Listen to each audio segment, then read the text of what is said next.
이 시간에는 마태복음 세 번째 강의입니다. 너무 다른 두 성탄 이야기. 마태복음과 누가복음에 나오는 두 성탄 이야기가 너무 다릅니다. 그래서 왜 이렇게 성탄 이야기가 다를까? 달라도 뭐 조금 다른 게 아니라 너무 다릅니다. 다른 얘기예요. 이걸 어떻게 이해해야 할 것인가? 뭐 그냥 목사님들은 뭐 아주 그냥 그것도 묘하게 설명하셔서 넘기는 수도 있지만 아주 다른 이야기예요. 이것이 어떤 이유고 우리는 또 이것을 어떻게 이해할 것인가? 그냥 뭐 복음서가 조작됐다 막 이런 식으로 몰고 가는 중요한 증거로 쓴다거나 이러면 아주 낮은 단계, 낮은 수준의 그 이해력인 거죠. 그런 겁니다.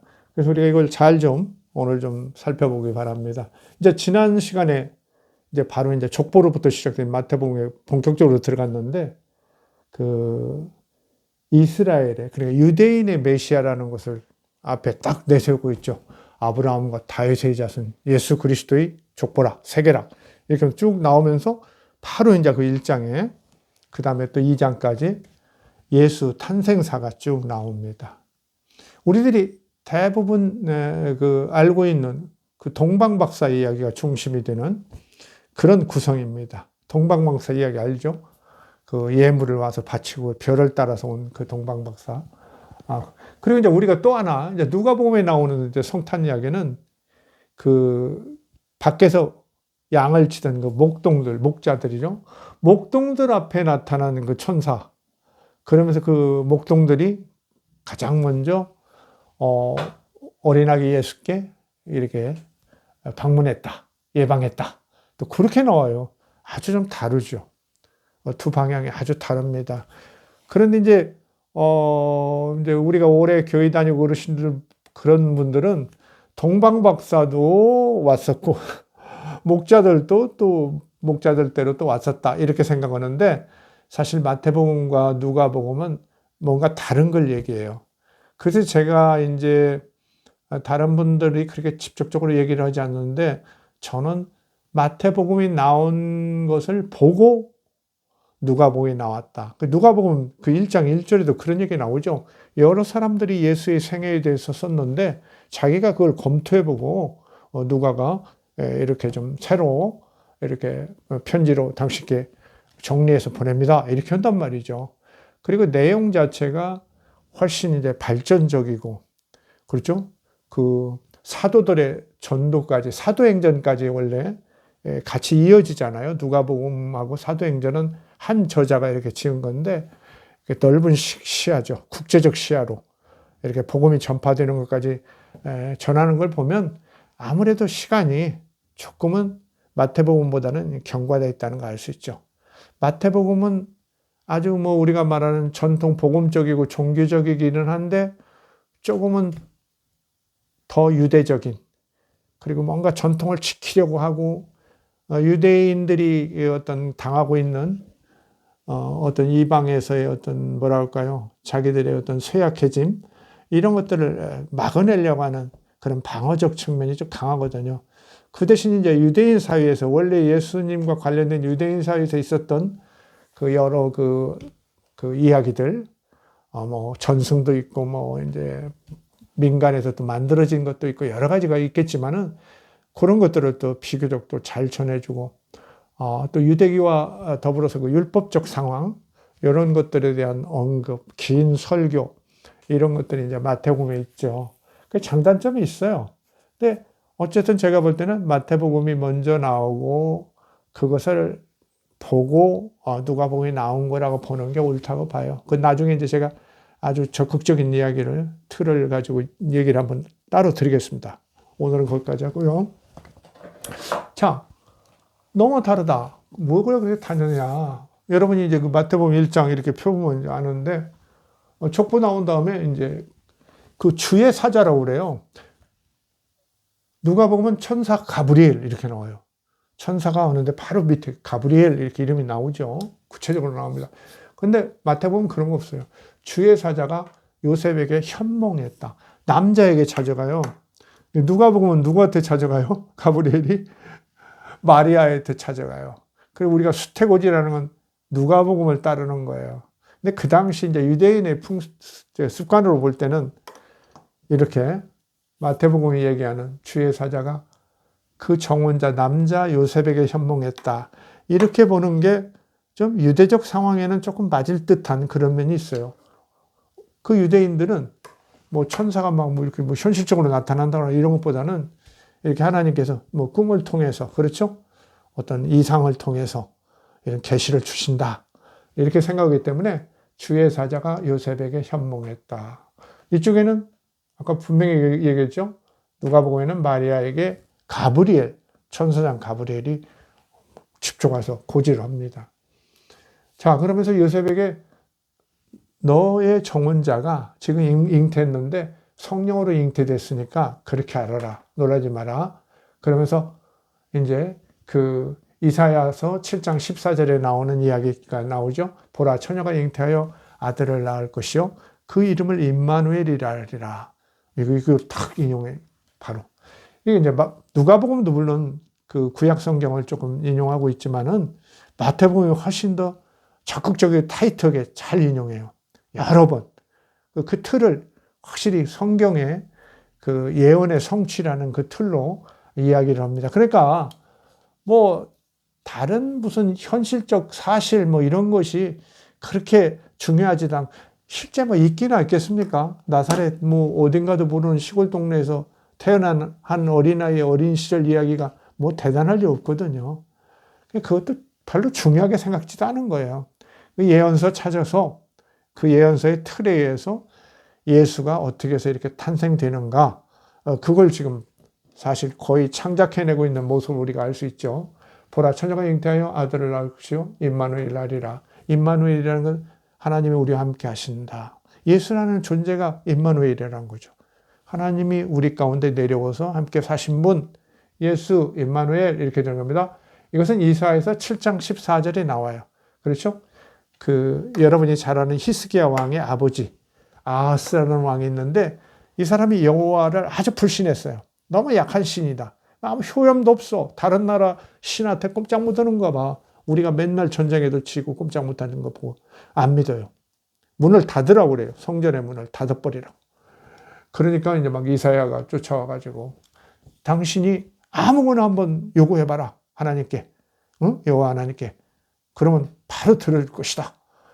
아유, 나 하나님 시험하지 않겠습니다. 점점 빼요.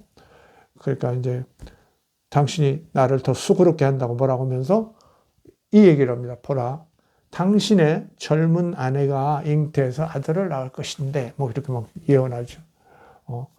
그것이 끝나기 전에 뭐 꿀을 먹게 되고 어쩌고저쩌고 평화가 올 것이다. 소강 상태가 올 것이다. 그런 이야기를 딱 합니다. 그걸 지금 주의 사자가 와서 고지했다. 이렇게 꿈속에 이렇게 얘기합니다. 그런데 이제 그래서 잉태가 된 거죠. 그 다음에는 이제 동방박사들이 이제 별을 보다가 찾아옵니다. 뜬금없이 정말 뭐 무슨 상호 연락 관계가 있는 사람도 아니죠. 더 동쪽에 뭐 어느 나라일지 모르지만 그냥 동방박사죠. 동쪽에서 뭐 페르시아나 뭐 이런 데서 왔다고 보면 되겠죠. 예루살렘에 별을 보고 찾아왔다. 그러면서 이분들이 말씀이 유대인의 왕이 어디서 태어났느냐 막 이렇게 물어요, 사람들한테. 그러니까 이제 마태복음이 뭘 얘기를 하려고 그러냐? 예수는 일단은 유대인의 왕이야. 메시아야. 그 얘기를 하는 거예요. 여기에 딱 들어가 있는 거예요. 유대인의 왕이 어디서 태어났느냐? 그 나신 곳을 찾아 물었어요. 그러니까 이제 이제 그분들이 그러죠. 그 성경에는 유대 땅 베들레헴아, 네가 작은 고을이지만 내게서 우리를 다스릴 자가 나올 것이다. 미가서 5장 2절, 구약성경 미가서 5장 2절에 나오죠. 베들레헴 에브라다야. 그 에브라다라는 것은 뭐 그 마을 이름이에요. 똑같아요. 그 베들레헴이 에브라다로 불린 적이 있는 거죠. 다윗의 고향이에요. 다윗의 고향에 지금 유대 땅 베들레헴에 태어날 것이라고 성경에 이렇게 돼 있어서 별을 보고 우리가 왔다. 뭐 이렇게 찾는 거죠. 그러니까 헤롯 대왕이 그 소식을 듣고 이제 만나고 그러죠. 그러면서 헤롯 대왕이 그랬다고 그러죠. 그 아기 집 찾으면은 나한테도 알려줘라. 나도 경배하겠다. 그런데 헤롯 대왕이 그 유대의 왕인데 자기 아들도 아닌 유대인의 왕이 태어났다고 그러면 가만두겠어요? 해코지하려고 이제 찾는 거죠. 그런데 이제 동방박사는 어쨌든 베들레헴 집에서 아기를 만나서 세 가지 그 예물을 드리고 경배하죠. 경배합니다. 그냥 왕의 탄생이에요. 이국의 박사님들이 막 예물 갖고 와서 절한단 말이에요. 옛날에 이제 그 동방에서 뭐 중동도 마찬가지지만 절을 그렇게 마구 하는 게 아니잖아요. 절은 신에게 하고 왕에게 하는 건데 이 어린 아기에게 절을 했단 말이죠. 경배. 황금과 유향과 모략을 드리고 어려서 저 뭐 주일학교 때 그 퀴즈 대회 맨날 그거 많이 나왔죠. 그러면서 이제 이렇게 경배하는데 주의 사자가 천사라고 안 보고 또 주의 사자예요. 다시 꿈에 나타나요. 그래서 요셉에게 나타나서 너 위험하다. 그 헤롯이 지금 아기를 찾아서 죽이려고 하니까 그 애굽으로 피난해라. 그러죠. 애굽으로 피난해라. 그래서 피난을 합니다. 이거는 우리가 여러분이 어떻게 생각하면 애굽으로 피난? 모세도 좀 떠올라요. 마태복음이 사실은 모세하고 예수님을 이렇게 대비해서 모세를 적극적으로 얘기하지 않았지만 하거든요. 왜 그러냐면 뭐 나중에 또 얘기하겠습니다만은 모세보다 훌륭한 분 이걸 얘기하는 거죠. 모세보다 훌륭한 분. 그 이스라엘 사람들한테 모세보다 훌륭한 사람이라는 건 이건 뭐 그냥 뭐 하나님의 아들 아니면 없는 거죠. 그렇죠? 애굽으로 피난하라고 그러죠. 그 피난 갔어요. 그 두세 이하 아이들을 헤롯이 다 죽였다 이렇게 나와요. 근데 사실 그런 일은 없어요. 역사서에 그런 거 없습니다. 아무리 헤롯 대왕이 악하지만 어때요? 고대 왕들도 자기 백성 하나하나가 얼마나 소중한데요. 세금 걷고 전쟁 나면 또 군대도 보내고 그러는데 어린 아이를 막 그 두세 이하 막 아이들을 다 죽이겠어요? 그런 일 없거든요. 여기도 이제 모세 생각나죠? 그 모세가 그 탄생할 때 보면 그렇죠? 그 히브리인들이 너무 그냥 아이를 쑥쑥 낳아가지고 막 인구가 늘어나니까 그 애굽의 파라오가 걱정된단 말이죠. 이거 노예들이 너무 많아지면 우리한테 저항하지 않겠나. 그래가지고 남자아이를 낳으면 다 죽이라고 그랬죠. 그 산파들에게. 여자아이 낳으면 그냥 두고 남자아이는 다 죽여라. 뭐 이러죠. 그래서 뭐 모세를 뭐 이렇게 바구니 같은 데 넣어가지고 뭐 나일강에 띄워서 뭐 공주님 만나서 살았다. 막 대단한 얘기가 있잖아요. 어쨌든 이제 헤롯 왕이 두세 이하 아이들을 다 죽였다.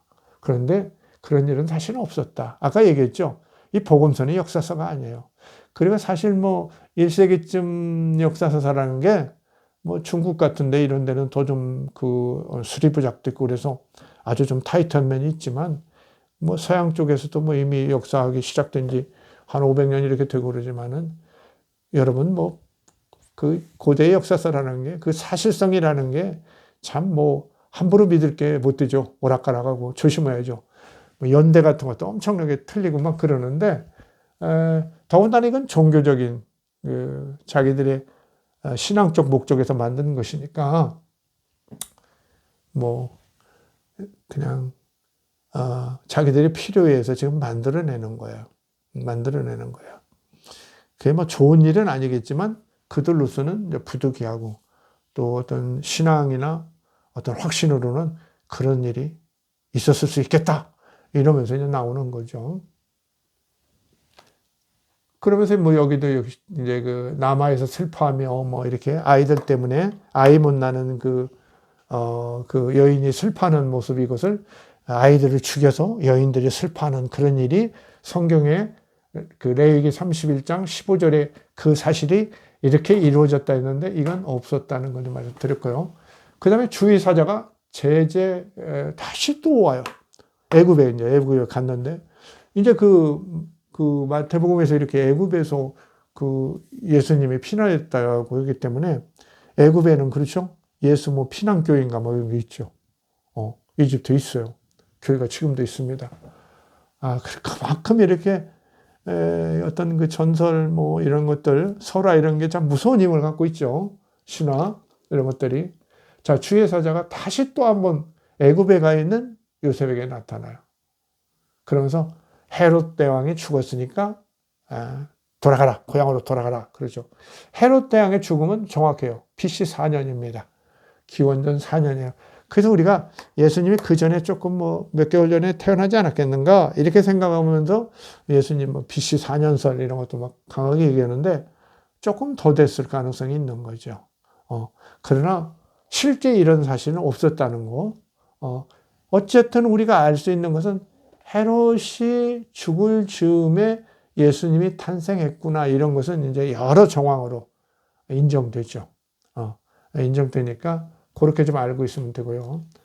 근데 이제 애굽으로 이렇게 그 애굽에 갔다가 귀환하는 게 사실 이제 제가 여기 좀 써놨는지 모르겠는데 호세아 11장 1절 구약성경 호세아 11장 1절에 보면 이스라엘이 어렸을 때 내가 사랑하여 내 아들을 애굽에서 불러내었도다 이런 게 있어요. 이스라엘을 사랑해서 내가 이스라엘이 어렸을 때 그러니까 민족 형성기에 이런 말이에요. 저 민족 형성기에 애굽에서 구해낸 적이 있다. 그 얘기가 호세아서 11장 1절에 나오거든요. 사실 그걸 또 여기에 적용한 거예요. 여기 제가 써놨는데 너무 작아서 요새 눈이 침침해서 못 봤네요. 호세아서 11장 1절 이스라엘이 어렸을 때 내가 사랑하여 내 아들을 애굽에서 풀어냈다.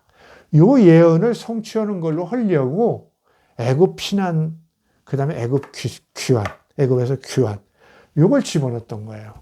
하나님께서 그렇게 예언 그냥 함부로 하시는 거 아니다. 그래서 여기 그랬지 않느냐.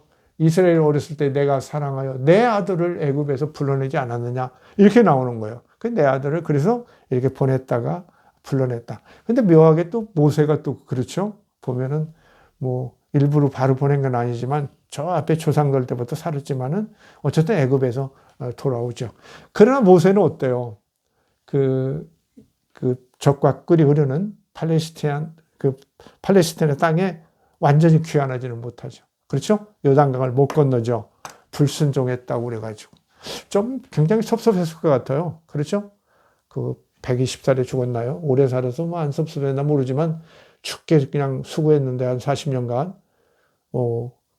바위 쳐서 물 나오게 하는데 순종하지 않았다고 그래가지고 너는 못 들어가! 이러고 거기서 죽게 하죠. 느보산인가 거기서 죽게 했다고 그런 얘기가 있죠. 자, 주의 사자가 제재문에서 애굽 귀환을 했습니다.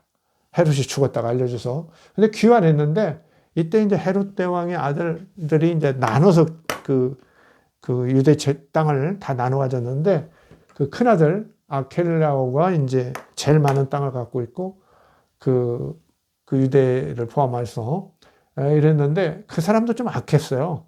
폭정을 했기 때문에 아기를 데리고 나사렛으로 가라 그래가지고 나사렛으로 갔다. 선지자의 말씀에 나사렛 사람이라 칭하리라 하는 것을 이루려고 그랬다. 그래서 나사렛 예수가 됐다. 이런 얘기인데 사실 이건 성경에 찾을 수가 없어요. 지금까지 찾아본 바에 하면 나사렛 사람이라고 칭하리라 이런 것은 그 비슷한 것이라도 찾아보려도 없어요. 어쨌든 이 성경의 그 예언이 이루어졌다는 이런 그 기본 방침을 가지고 예수 탄생을 이렇게 하는데 유대인의 왕, 정말 다른 나라의 동방박사까지 와서 정말 헤롯 대왕이 이렇게 전전긍긍하는 이렇게 그렇죠? 그래서 어린 아이들까지 그렇게 2살까지 아이들을 다 죽이는 참사를 일으키는 이런 일. 그다음에 이제 그 호세아서 11장 1절에 나온 것처럼 내 사랑하는 아들을 애굽에서 불러내었다는 걸 이루기 위해서 이렇게 애굽에 보냈다가 애굽에서 돌아오게 했다. 그래서 결국 이제 나사렛으로 돌아갔다. 근데 여기서 이제 우리가 또 하나 그 마태복음 기자가 적당히 지금 말하지 않으려고 하는 걸 우리가 좀 찾아낼 수 있어요. 그것은 예수가 어디서 태어났냐 이런 얘기를 아까 했는데 이제 베들레헴에서 물론 태어났는데 그 앞에 천사가 나타나서 고지하고 이런 건 어디서 했나? 이게 좀 불분명해요. 분명한 것은 예수님은 여기서 마태복음에서는 태어나서 그렇죠? 베들레헴에서 태어나서 이집트에 갔다가 돌아와서 아켈레오의 폭정을 피해서 나사렛으로 갔다. 그래서 나사렛 사람이 되었다. 이렇게 되어 있어요. 그러니까 원래 뭐 요셉이나 마리아가 뭐 나사렛에서 살면서 거기서 성령에 의해서 잉태됐다 그런 얘기 안 해요. 그런데 누가복음은 그렇게 얘기하지 않아요. 누가복음은 이제 물론 뭐 이렇게 저는 이제 누가복음은 이제 다음에 또 얘기할 기회가 있겠으니까요. 누가복음에는 이제 앞에는 세례 요한의 탄생 얘기를 쭉 해요. 아주 그냥 그 설화적인 얘기하죠. 그 세례 요한의 아버지가 이제 사가랴라는 제사장인데 늙어서 아이가 없죠. 부부가 어머니는 엘리사벳이고. 근데 천사 가브리엘이 나타나서 이제 사가랴에게 그렇죠. 너희들 늙었는데 너희들이 아들을 원한 거 알고 있다. 아들을 주겠다. 그는 우리 주님의 주 앞에 있는 큰 자, 앞서오는 큰 자다. 이제 그런 역할을 하려고 한 거다. 그러면서 세례 요한의 어떤 그 잉태와 출생 얘기를 아주 길게 해요. 그래가지고 뭐 우리도 되게 알고 있죠. 뭐 엘리사벳을 마리아가 이제 먼 친척이라서 이렇게 방문한 것 같은데 엘리사벳의 복중에 있는 아기가 그 마리아가 이제 성령에 의해서 이제 가브리엘 천사의 고지를 받고 잉태를 해가지고 거기를 갔는데 산골에 갔는데 그 엘리사벳의 복중에 있는 나중에 세례요한이 되는 아기가 한 6개월 선배죠. 이 아기가 이렇게 반가워서 막 태동을 했다. 막 그런 얘기도 있고 그렇죠. 아주 뭐 제대로 하는 설합니다. 그런데 이제 이 누가복음은 가이사 아우구스투스 로마의 그 유명한 황제죠. 아우구스트의 천하의 호적을 명령했다. 그런 일은 없어요. 이 누가도 이제 대단히 역사적인 감각을 가지고 쓰는데 꼭 뭐 아까 얘기한 대로 사실을 밝혀 적는 역사가가 아니에요. 이분은 지금 신앙적 목적에 의해서 신앙을 권고하기 위해서 쓰는 것이기 때문에 이렇게 그냥 조금 없는 얘기들을 이렇게 지어내서 집어넣었어요. 그때 이제 퀴리니우스라고 누가복음에는 구레뇨라고 나오죠. 근데 로마 사람 퀴리니우스인데 이 사람이 시리아 총독이 그때 됐다고 나오는데 그 사람이 시리아 총독이 된 것은 AD 6년이에요, 사실. 기원 후 6년. 그리고 이 시리아 총독이 이제 유대까지 감독을 하거든요. 근데 이분이 그 호구 조사를 하라고 그랬어요. 세금 매기려고. 세금 많이 거두려고. 그래가지고 그때 이제 그 갈릴리에 있는 사람들이 갈릴리 유다라는 사람을 중심으로 갈릴리의 그런 어떤 열렬한 그 민족주의자들이 막 반발을 해요. 우리는 하나님만 섬기고 여호와 하나님께만 세금 낸다. 노마에 낼 수 없다. 이래가지고 이제 열심당 운동이 막 생기죠. 아주 극렬한 민족주의 운동이죠. 열심당. 그것이 이제 나중에는 이제 젤롯이라고 우리가 그러잖아요. 젤롯. 그 중에는 더 극단적인 사람은 뭐 시카리 그래가지고 단도를 막 품속에 품고 다니면서 반민족적 행위를 하는 사람들을 막 죽인다거나 이런 일도 하고 그런다고 그러죠. 그래서 이제 AD 6년에 퀴리니우스가 시리아 총독되어서 그때 호구 조사를 했는데 호구 조사라는 건 사람들을 모아서 조사하거나 아니면 찾아가서 집에서 조사하는 거 아니겠어요? 근데 이렇게 뭐 본적지, 본적 개념이라는 거, 그것이 오늘날처럼 우리가 뭐 본적 있죠, 고향에? 그런 거 없었단 말이죠. 그 본적지에 가서 호적하라, 뭐 그런 거 없어요. 전혀 없는 얘기니까 이것을 어떻게 참 대단한 상상력으로 만들어냈어요.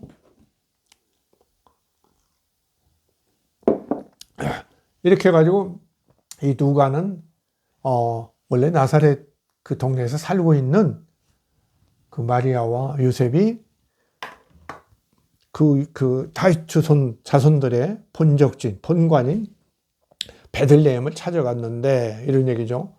베들레헴 찾아갔는데 여관이 꽉 찼어. 호적으로 온 사람들이 하도 많으니까. 그래서 이제 할 수 없이 마구간에서 마구간에서 나가지고 구유의 아기를 두었다 이러죠. 그런데 그 탄생 이전에 천사가 목자들에게 나타나요. 목동들에게 나타나요. 들판에. 아주 민중적이죠, 생각이. 저쪽은 동방박사. 동방박사라는 게 별 보고 이런 사람들이니까 말할 것 없이 왕실에서 특권을 가지고 왕의 어떤 그 보호하에 뭐 하늘을 관측하고 그래서 왕에게 그거 알려주고 그러는 거 아닙니까? 근데 이제 이쪽은 목자에게 나타났어요, 천사가. 목자들아, 여기 나오죠. 구주가 나셨다. 목자들에게 천사가 구주가 구세주, 이 세상을 구원할 주님이 나타났다. 그래서 너희들에게 지금 먼저 알려준다. 얼마나 기쁜 일이냐. 막 기뻐하죠. 찾아갑니다. 그래서 이 사람들이 이제 목자들이, 목동들이 찾아가서 뭐 경배하고 이랬다는 얘기는 없어요, 사실. 찾아가서 이제 베드라 아기를 배웠다. 이런 얘기겠죠. 그 민중과 만나죠. 누가는 상당히 민중적이에요.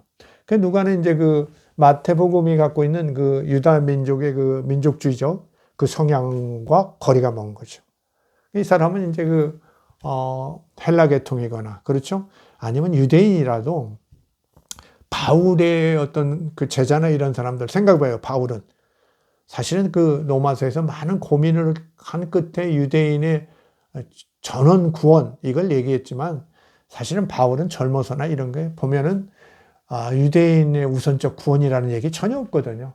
유대인이나 헬라인이나 남자나 여자나 그러죠? 자유인이나 종이나 다 그 그리스도 앞에, 그리스도에서 하나다. 성령에 의해서 하나 된다. 차별 없는 생각을 가졌는데, 유대인이 워낙 그때 어려운 형편에 있고 그 말년에, 그러니까 그걸 끝내 고민 끝에 로마서에서 3장이나 할애해서 그렇게 전원 구원론을 얘기하는데, 마가복음 같은 데는 이제 부정하죠. 마가복음 부정합니다. 제가 마가복음을 했는데 그것까지는 얘기를 못 했는데, 마가복음에 보면은, 그렇죠? 그 유대인과 이방인, 남자와 여자, 이런 걸 아주 잘 배치해 놨어요. 그래서 예수님은 그 차별 없이 그야말로 바울 사도가 일찍이 얘기했던 그런 것을 남자나 여자나 다 그리스도 안에서 하나다. 요걸 사실은 그 기적을 베푸는데, 병자도 고쳐주고 그러는데, 마가복음에는 그걸 잘 적용해 놓고 있어요. 사실은 그건 참 대단한 그런 자기의 의도를 관철시키고 있단 말이죠. 자, 여기서 이제 아주 민족적이에요. 그러니까 뭐, 그냥 이 땅에, 이 세계에 그 평화와 구원을 주기 위해서 오셨다. 목동들아, 뭐, 얼마나 기쁘냐. 그러죠? 그러면서 하늘과 땅이 다 같이 기뻐하는 그런 막 노래도 나오고 그러죠. 뭐, 그러면서 쭉 얘기 나옵니다. 그러다가 이제 베들레헴 마구간에서 태어났죠? 뭐, 할례도 받는다. 정결의식도 온다. 그 오래 기다리던 예언자들도 만난다. 막 이런 얘기 하면서, 그 다음에 아주 재밌는 얘기, 재밌는 게 아니라, 이 아기는 갈릴리 나사렛에서 이제 그 베들레헴 가서 와서 베들레헴에서 태어났는데, 당연히 아이는 이제 그 뭐 식구들은 나사렛 동네로 가죠. 또 당연히 갑니다. 애굽 갔다는 얘기 전혀 없어요.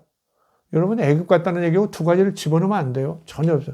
그 전에 내가 보니까 어떤 목사님이, 여러 해 전입니다. 오래 전에 보니까, 설교를 오셨던데, 그걸 다 같이 그냥 집어넣어서 다 옳다고 설교를 오셨던데, 그러면 안 돼요. 그거 중요한 얘기가 아니에요. 중요한 얘기 아니에요.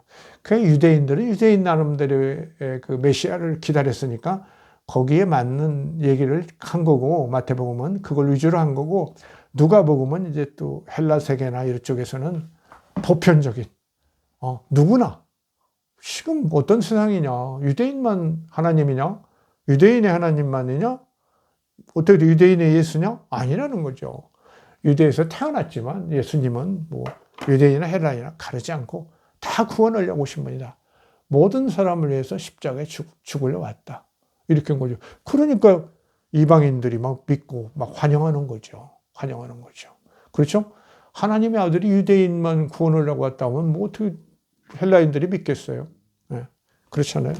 근데 마가복음은 그래요. 근데 마가복음은 이제 여기 보면은 2장 40절까지 가면 뭐 아기가 자라며 강해지고 지혜가 충만하고 하나님의 은혜가 뭐 넘치더라 뭐 이런 얘기도 있고요. 그 밑에 가면은 뭐 12살 때 얘기도 나오고 그래요. 그러면 알 수 있죠. 그 누가복음은 마태복음이 이제 마가복음에는 아무것도 없잖아요. 앞에 그냥 하나님의 하나님의 아들에 대한 복음이라 이러면서 그냥 세례요한 바로 나오는데, 마태복음은 앞에다 씌웠죠. 지금 족보 씌우고 탄생 설화 씌웠는데, 누가복음은 이제 새로운 것을 창작해서 집어넣고 했는데, 예수님이 12살 때 얘기까지 살짝 또 집어넣어요. 이건 뭐 누가 알겠어요? 아니라고 주장할 수도 없고 그렇다고 주장해도 그렇고 그럴듯한 얘기를 이제 집어넣은 거죠. 그래서 누가는 확실히 마태복음의 그런 것을 좀 극복하고 보다 더 보편적식하고 이런 거 보면은 마태와 누가가 아무 상관없는 것이냐에 대해서 저는 조금 이의가 있다고 생각하고요. 마태복음보다는 누가복음이 뒤라는 건 당연하고요. 그렇게 보야 하고. 그건 나중에 또 좀 누가복음 할 기회가 있으면 좀 말씀드리겠습니다. 어쨌든 지금 두 복음서의 탄생서라는 너무 달라요, 달라도. 이거 어떻게 믿을 수 있느냐? 이렇게 나오면 참 힘들어요. 근데 아까 말씀드렸죠. 이건 역사서가 아니다. 이건 마태복음은 마태복음 기자나 그 신앙 공동체가 나름대로 전해오던 이야기거나 아니면 자기들이 창작했거나 예수님은 구약 성경의 예언자들의 예언에 의하면 이러이러해서 이렇게 탄생될 수밖에 없다. 그런 얘기를 딱 만들어 집어넣은 거예요. 어떤 얘기가 탄생해서 그냥 생성됐을 수도 있죠. 생성. 요새 뭐 AI 하니까 무슨 생성형 AI 뭐 이런 거 얘기하는데 그런 거 있죠. 자, 누가 보면 어떠냐? 누가 보면 이제 보다 이제 이방인 사회에서 형성된 것 같이 보이는데 아주 폭넓은 시야를 갖고 역사적 시야를 갖고 이제 사도행전까지 이어서 생각하면 그 전도, 복음의 전파, 복음의 세계 전파를 아주 또 귀중하게 여기고 그 진전된 시야를 보여주기 때문에 누가 보면 이렇게 보다 민중적인 보편적인 탄생을 이렇게 얘기합니다. 그러면서 그 세례 요한 얘기를 마치 일가 친척인 것처럼 이렇게 집어넣어가지고 앞에 구성해가지고 이게 세례 요한이 이제 사실 그렇잖아요. 예수님 앞에 올 사람이다 이렇게 되어 있지만 그것에 어떤 뭐 근거라는 게 좀 부족하니까 뚜렷한 게 부족하니까 이렇게 무슨 진짜 천사 가브리엘이 나타나서 이런 역할을 한 것처럼 해서 정말 주 앞에서 큰 자로서 너의 아들을 주었다는 이런 이야기 이런 것을 거의 뭐 창작 수준인 것 같아요. 그렇죠? 우리가 요한복음 같은 데도 보면은 세례 요한과 예수님은 상당히 약간 추종자들 간에 경쟁적으로 생각하는 게 있거든요. 그래서 이제 이렇게 그리스도교 측에서는 물론 예수님의 앞에 와서 예수님의 탄생을 이렇게 길을 밝히는 이런 역할을 한 것이 세례 요한이다. 이렇게 자꾸 얘기하지만 그 세례 요한을 믿는 쪽에서는 만만치 않게 버텨나갔죠. 사실 세례 요한을 구세주로 믿는 메시아로 믿는 그런 신앙이 있었단 말이죠. 그래서 상당히 뒤에까지도 세례 요한을 신앙하는 신앙이 중동 일대에 좀 있었거든요. 있었기 때문에 우리가 이렇게 뭐 이런 이야기 자체가 정말 이렇게 막 구체적인 얘기가 있었겠냐 생각해 보면 아무래도 누가의 창작에 가까운 그런 것들이 있었다 이렇게 보고요. 왜 이렇게 그러면 복음서는 이렇게 다른 이야기를 했느냐? 이것은 뭐 말할 것 없이 마가나 그 앞에 뭡니까? 바울의 이런 편지 같은 데 보면은 예수의 탄생에 관한 설화는 초기에는 이제 아직 발생하지 않았던 것 같아요. 나중에 이제 그분들 이제 돌아가시고 또 마가복음이 생긴 다음에 그 언간에 구체적으로 이제 만들어지거나 창작돼 가지고 이렇게 마태복음에 이렇게 유대인 위주의 이야기, 유대의 왕, 메시아 위주의 이야기, 이렇게 그 다음에 예언서 위주의 이야기를 이렇게 구성되니까 아마 누가 쪽에서는 상당히 제가 볼 때는 이방인 것 같아요. 마태와 누가복음을 보면은 이제 우리가 큐복음이라는 것도 같이 쓰고 마가복음도 같은 자료로 쓰고 그러잖아요. 기본 어떤 구성의 원칙이 서로 통해요. 비율이나 뭐 이런 거 다르지만은 뭐 문체도 다르고 의도도 참 상당히 차이가 있지만은 기본 재료나 이런 걸 이용하는 거 보면은 통하는 면이 많거든요. 그래서 누가복음은 이런 마태복음의 이런 상황들을 보면서 이건 아니다. 이거 어떻게 이런 마태복음서 이것을 이방인들에게 제시하겠어요. 그러면 진짜 예수는 유대인의 왕이네, 메시아네, 막 이런 쪽 얘기가 더 강해지니까 이렇게 새로운 어떤 대안을 좀 마련하는 거죠. 말하는 겁니다. 그래서 마태복음의 탄생 이야기는 이제 예언 성취 강조하고 재앙적 탄생사를 구성했는데 말할 것 없이 유대인의 왕 메시아라는 그 자기들이 갖고 있는 어떤 원칙, 그렇죠? 이방인들의 도전에 대해서 특히 마가복음이 이렇게 유대 선민주의를 아주 그냥 깎아내리고 그러니까 이런 것들에 대해서 대응하는 거죠. 그리고 이제 그 유대교 자체에 대해서도 이거 봐라 이렇게 성경에 이렇게 돼 있는데 왜 예수님을 너희들이 거짓 선지자라고 그러냐? 틀림없는 메시아다. 막 이렇게 주장하는 거죠. 누가복음에는 예언 성취를 부정하는 거 아니죠. 예언 성취도 분명히 보죠. 몇 구절을 인용하고 막 예언 성취를 보는데 그 이방인으로서 작가적 어떤 상상력 이런 걸 발휘해 가지고 이방인 공동체의 어떤 필요성, 예수 자체가 가지는 어떤 보편성, 그야말로 유대인이나 헬라인이나 남자나 여자나, 그렇죠? 자유자나 그 노예들이나 그 장벽 구별을 다 뛰어넘는 보편적 예수의 탄생. 그러니까 목동을 찾아왔단 말이에요. 목자들을 먼저 찾아오는 탄생 이야기. 이걸 이렇게 만들어내는 거죠. 낮은 자에게 먼저 알려진 구원자 예수 그리스도. 그래서 이제 우리가 뭐 동방박사 얘기를 크리스마스 때 이렇게 연극으로 하면 어때요? 왕같이 탄생하신 예수님. 근데 이제 그 다음에 이제 누가복음 얘기로 탄생 연극을 하면 어때요? 낮은 구유에 오신 예수님. 우리와 같은 낮은 자와 함께하는 예수님. 막 그런 은혜를 받죠. 두 가지 다 같이 이제 의미가 있죠. 그래서 이제 제가 어려서 시골 교회에서는 주일학교에서는 매년 요 두 가지를 바꿔가면서 합니다. 바꿔가면서. 한 가지를 똑같이 하면 사람들이 식상하잖아요. 1년 지나면 또 잊어버리니까 또 마치 새롭게 하는 것처럼. 그때는 TV도 그래서 아주 그냥 성탄절날 이 교회에서의 이 성탄 연극, 그 다음에 뭐 이렇게 학예회 같이는 뭐 춤도 추고 막 이런 발표회 오면 온 동네 분들이 다 왔어요. 참 그 성탄 한 달이 참 기다려지고 즐거웠는데 나이 먹고 지금 세상이 너무 좋아져서 그런지 성탄의 기쁨이 상당히 줄어들었죠. 그렇죠. 그러나 아까도 말씀드렸지만은 마태복음이나 누가복음은 지금 사실을 적는 게 아니고 성탄에 같은 의미를 어떻게 그 자기들이 그 기대하고 자기들 공동체가 신앙하는데 어떤 것이 꼭 필요한가 그 의미를 이렇게 성탄사를 이렇게 만들어내는데 구성하고 창작하는데 적용해서 이렇게 다르게 만들어냈던 거예요. 이분들 부담 안 느꼈어요. 그렇게 믿고도 그냥 아멘하고 살았어요. 그러니까 그 초기 교인들이 이렇게 성서를 이렇게 신약 성경을 이렇게 구성해낼 때도 정경을 구성해낼 때도 뭐 물론 4세기지만 뒤에 앞에도 이미 어느 정도 구성되잖아요. 그럴 때도 이런 차이를 그렇게 크게 의식하지 않았어요.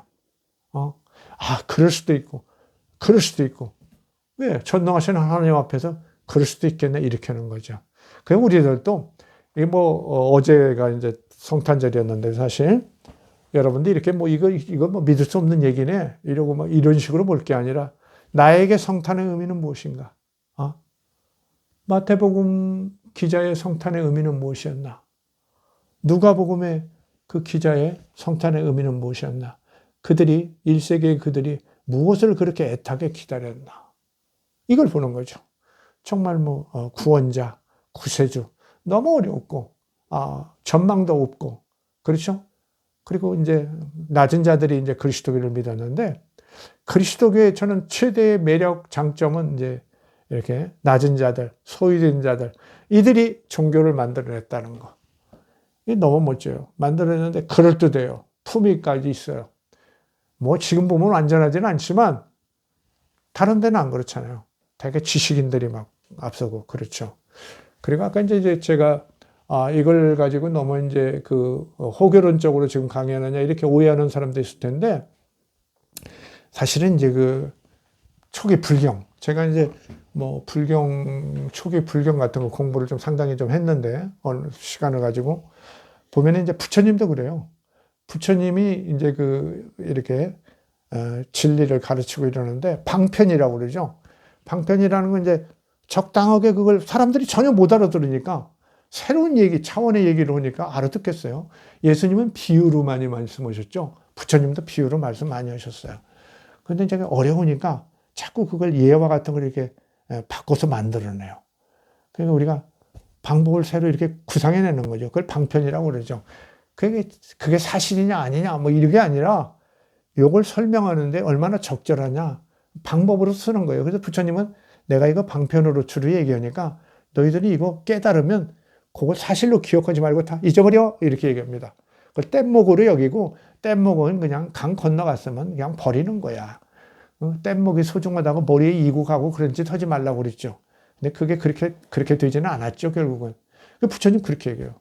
그리고 이제 그 부처님도 그런 얘기를 하죠. 그 제자들이 직접 문제가 될 때 선의의 거짓말 이걸 지지해요. 선의의 거짓말은 괜찮다고 봐요, 부처님께서는.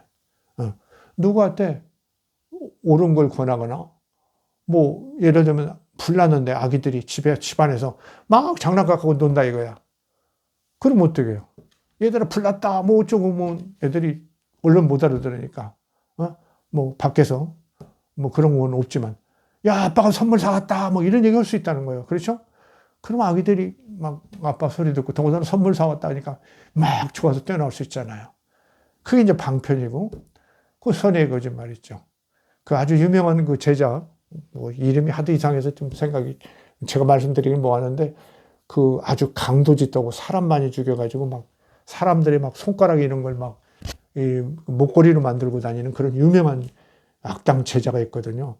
그 부처님이 그 회개시켜가지고 아주 절실한 그런 진실한 그런 제자가 됐는데 그 제자가 이제 어떤 산모가 막 애기 태어나는데 너무 막 사경을 헤매는 거 힘들어서 그럴 때 이제 부처님한테 내가 가서 빨리 좀 말해서 살려내라. 힘을 줘라, 용기를 줘라, 막 그러죠. 근데 이제 자기가 인생을 너무 험하게 살았기 때문에 제가 어떻게 인생을 줍니까? 제 인생 얘기해가지고 그분에게 희망을 주겠습니까? 선의 거짓말도 괜찮다. 막 하라고 그래요. 이렇게 나옵니다. 이만큼 그 종교라는 것은 그것 자체가 특히 뭐 종교적 설화나 이런 걸 가지고 요새 막 그런 거 공격하는 사람이 있죠. 유치하게. 그렇죠? 뭐 세계적인 무슨 생물학자라고 뭐 이러고 종교학자라고 하는 친구들도 아주 좀 답답해요. 그 유럽의 그런 어떤 그 뭐랄까 과학적 지식이라는 것이 좀 그 종교학을 충분히 이해해내고 비판해내는 데는 이제 부적합한 사람들이 있거든요. 근데 그런 사람들이 더 납대고 그래요. 그래, 더 납된단 말이죠. 옛날 그 뭐 예수님이 뭐 기적 일으켰다 그러면 그게 다 사실이냐 아니냐. 그렇게 따지면 뭐 할 말 없는 거죠. 그럼 뭐 역사에서 무슨 뭐 예를 들면 우리도 뭐 그 단군 신화랄지 그러죠? 고구려의 주몽 신화랄지 이런 게 그게 다 사실이냐? 역사서 그거 다 엉터리다. 이렇게 하면 할 얘기 없는 거죠. 그래서 우리가 그런 정도는 우리가 벗어나고 성탄의 참 의미 1세기에 어땠을까? 그 답답한 사람들에게 그들 나름대로 찾는 예수의 탄생의 의미 거기를 이렇게 구성해낸 거예요. 이렇게 받아들이면 됩니다. 그러나 어쨌든 너무 다르다. 이야기가 다르다. 이 둘 중에 어느 하나만 사실이라거나 적당히 합쳐서 사실이라거나 이런 걸 고집할 필요는 없다. 그리고 누차 말씀드리지만 글자 하나가 다 맞다든지 이런 그야말로 시대착오적인 이야기 이런 얘기는 하지 마라. 그런 얘기하면 교인이 그나마 더 안 와요. 그렇죠? 젊은 사람들은 더 떠나고. 자, 너무 다른 두 성탄 이야기 이렇게 분석해 보았습니다. 감사합니다.